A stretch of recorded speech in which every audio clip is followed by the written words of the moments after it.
Hello everyone, I'm Phoenix Tremayne, and today I want to talk about General Hospital. I am currently talking about it on the SoFan group. It's in the description box.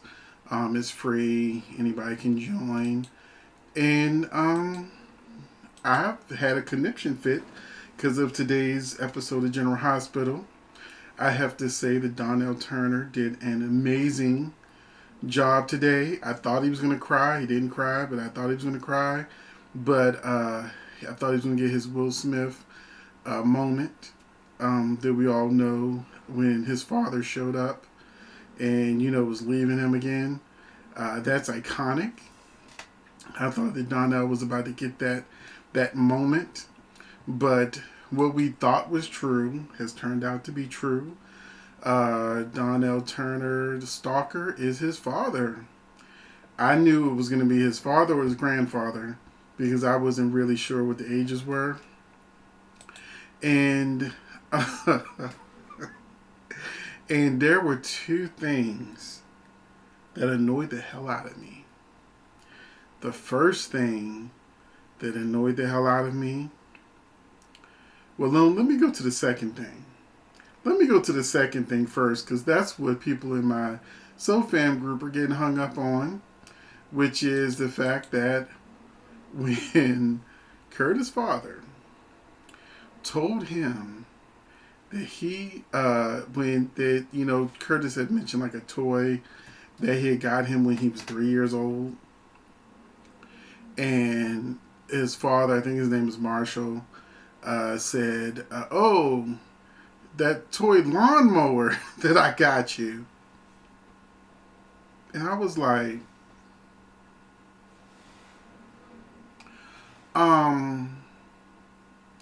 you got a 3-year-old a toy lawnmower? And yes, there are some people in the group that's saying, well, my kids had them. And I say yet again, as I did in the group, that's stupid. And I know there's some of you that are probably watching this now and saying, that's a great toy. I want to get my 3-year-old a fake lawnmower so that they can fake cut the grass at 3 because it's fun. I thought he was going to say Hot Wheels, G.I. Joes. I had a fire truck when I was that age. And ironically, I became a fireman. And I thought it was going to be something like that. A puzzle. Something. I think even at 3 people were giving me books. But it's just something about the lawnmower that grinded my gears. Because I know that, one, I hated mowing the lawn. And low-key, I was super happy when I found out I was allergic to grass. My mother was like, get out there and mow that grass. And I would go mow the grass, and I would come back with all of these red bumps that were anywhere the grass was.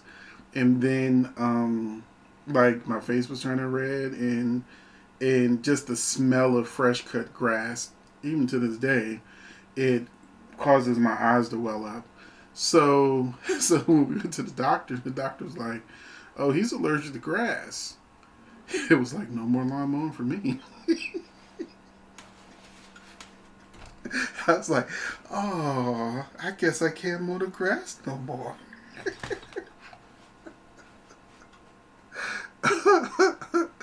Oh, man. Even now, in the house I live in, I own the house I own. My house is on a hill. So cutting grass, mowing grass, all that is a living nightmare. So do you know who cuts my grass? Uh, Lawn care people. I'm not doing it. And my level of being allergic to grass has changed. I don't get the bumps or anything anymore. But it just rubbed me the wrong way that they got this 3-year-old a lawnmower. And I'm going to go ahead and put up a picture I found. Because I said, let me look at this. All these people talking about they get their kids lawnmowers. more toys and whatnot. An easy bake oven. When my mother got me an easy bake oven, I was happy because I could make cake and cupcakes and, and you know, heat little stuff up in my easy bake oven. You know, it was fun. I didn't have to ask for a dessert. I could just make it myself. You know, that was a domestic gift that was cool for a kid. Easy bake oven. Doesn't matter if it's a boy or a girl. We all like cake. So yeah. But I even found a picture of some black kid. He got a toy iron. Who buys their kid a toy iron? It's like, are you that pressed to hurry up and get your kids to be doing those kind of chores that, you know what, I know you're 3, but by 10 you need to be bringing some money in this house. You need to go mow some lawns. You need to go pay your rent at 10. I think I had a lemonade stand, but good look. Well, a snowball stand. I had a snowball stand. So, you know, so it rubbed me the wrong way, giving these kids these stupid domestic toys at early ages. Oh, let me get you acclimated to doing chores. I know you're 3, 4, 5, but here's a toy broom. Get to sweeping. It's stupid. Okay, it's stupid. But to me, and I know some people probably offended, but I'm glad I got my kid that toy iron so he could fake iron. That annoyed the hell. That just, you know, there are certain things that just annoy people the wrong way. My mother, for instance. I remember when the vacuum I remember when the vacuum broke near my mother's birthday. And when I opened that box, when she opened that box, she nearly cussed me out for buying her a vacuum on her birthday. I didn't think about it. I just knew it was something that was needed. But she had a fit. Because this is her birthday. She wants a gift that she's going to enjoy. She doesn't want a gift that's like, we'll get the vacuum in. Hey, Mom, here's a new iron. Happy birthday. No, my mother would not go for that. But the only thing that was worse than me buying my mother, may she rest in peace, a vacuum cleaner for her birthday was the time that I brought her an ad board for Christmas. I didn't mean anything by it. She opened up. It's a board that you can elevate that helps you do crunches. I still have it to this day. I ended up taking it. She got so mad, so I used it.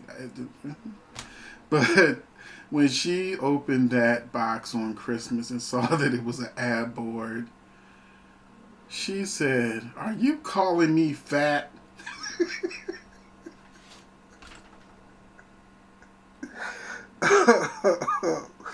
Oh man. So I just feel like when people get presents on Christmas, birthdays, whatever holidays, a lot of times it's just like me opening up a pair of socks under the tree or something, and I was like, "Ooh, socks," and toss it to the side. And my mother's gonna be like, "What? You don't like socks?"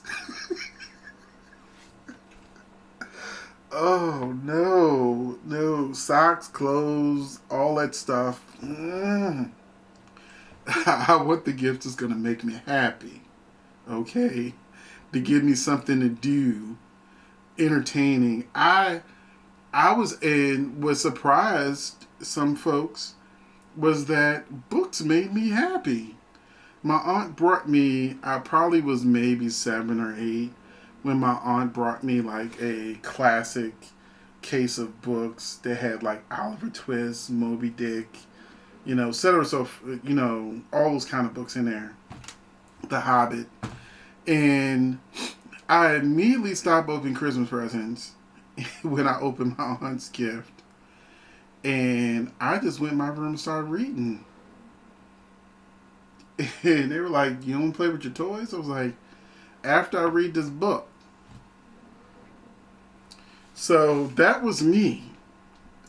so buying certain presents, domestic presents on certain days, yeah, in my household, it was not appreciated. Period. But hey, if you want your kid to start, you know, having, I don't know, a paint set where you can fake paint the walls or something. Uh, if you like it, I love it. So domesticate them kids early, you know. But the other thing that made me madder than them talking about he got his son a lawnmower then dipped.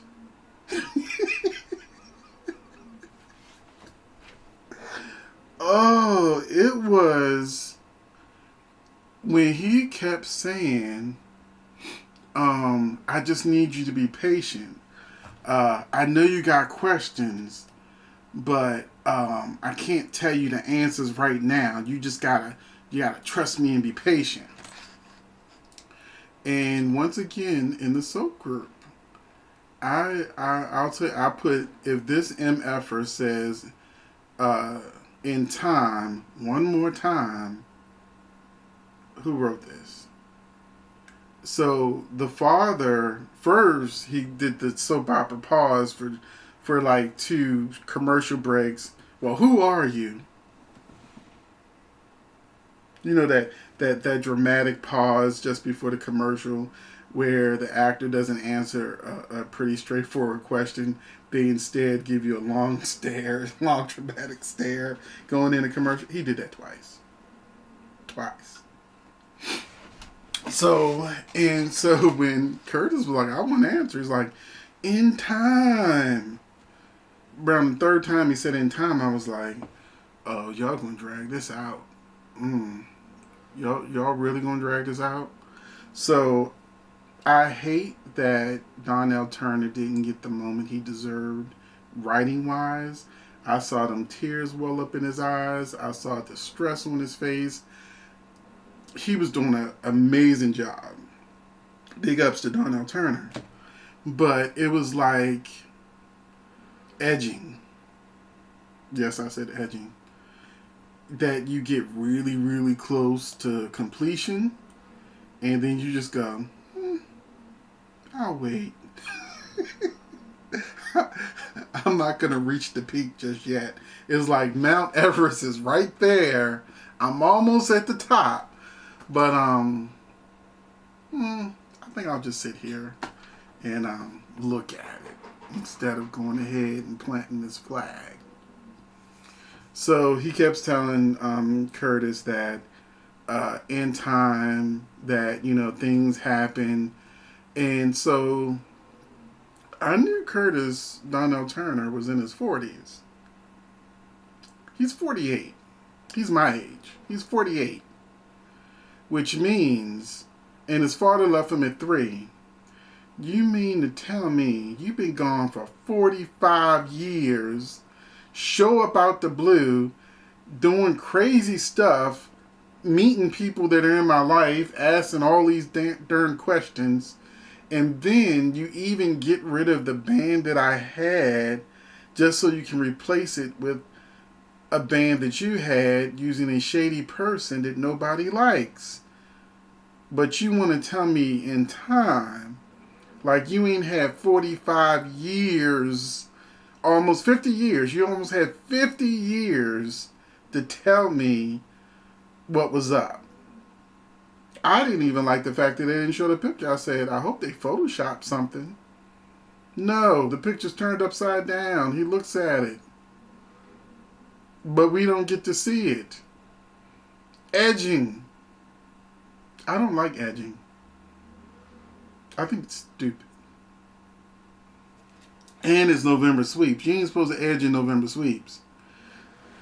But I think that's what they're doing with your boy Jason too. They're just edging, waiting for that moment when they can finally tell you he gone. Or maybe not. Like I said, they could be just milking this for all they can get to get people to watch the show to see if Jason's leaving, and he may not leave. But if he is, they're following a lot of the same patterns that these writers and producers and directors do. They show less and less of the characters so that when they're finally gone, that you've already gotten used to not seeing them on a regular basis. So November sweeps, Cast Down Island should be on and popping every day, or at least 4 days out of 5. Cast Down Island should be on and popping. Most of the people that were over there is already back in Port Charles. So, at least I think they are. Or some of them are. Yeah. So, it's like, I even saw somebody in the comment section say, why aren't they focusing more on Jason? And on mine, I'm thinking, it's another clue that he may be leaving the show, because just like Michelle Morgan may be leaving Young and the Restless, they show you less and less and less of her, so that when she's finally gone, you don't miss her. And I feel like that's what they may be doing with Jason. They're sort of just like phasing him out slowly, so that when he's gone, fans of Jason are going to miss him, but you are more invested in the other storylines, so you don't leave too. So I think that's what's happening. But this ain't a Jason video. This is a video about Donnell Turner's character Curtis, how he did a great job, and the actor playing his father was adequate. I didn't get any emotion from him. I didn't get any like tears. I didn't get any like feeling like he was sorry. I didn't feel like he was torn. I didn't feel like he was breaking his son's heart, which was breaking his heart. Like I mentioned in the Fresh Prince of Bel-Air episode with Will Smith, the scene that he did, was amazing. But he also had a scene partner in that, that was able to share that amazing emotion with him. Uncle Phil, the actor who played Uncle Phil.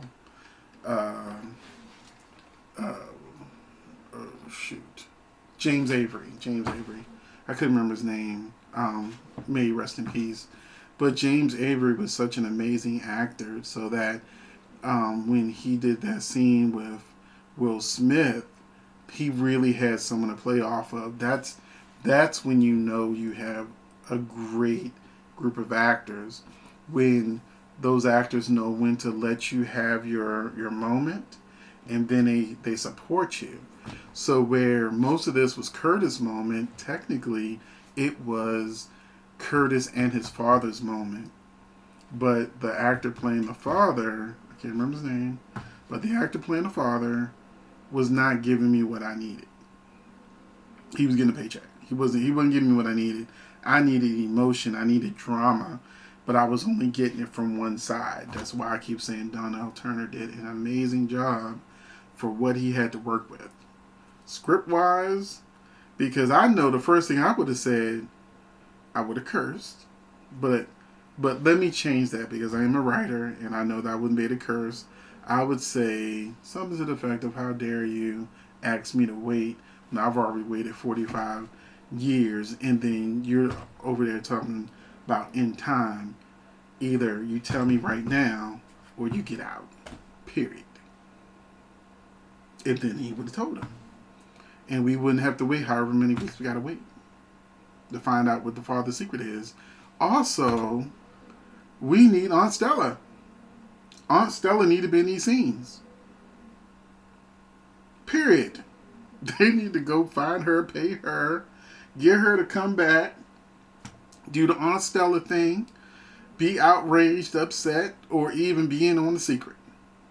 We need, you know, we need some more of that family to flesh out the story. But that's it. That's it. I had to get it off my chest. And and I don't know how you felt about it. I don't know how you feel about kids with lawnmowers. But I've given you enough back information to understand how I feel about the situation. So, situation. But thank you for watching. And I will see you in the next video.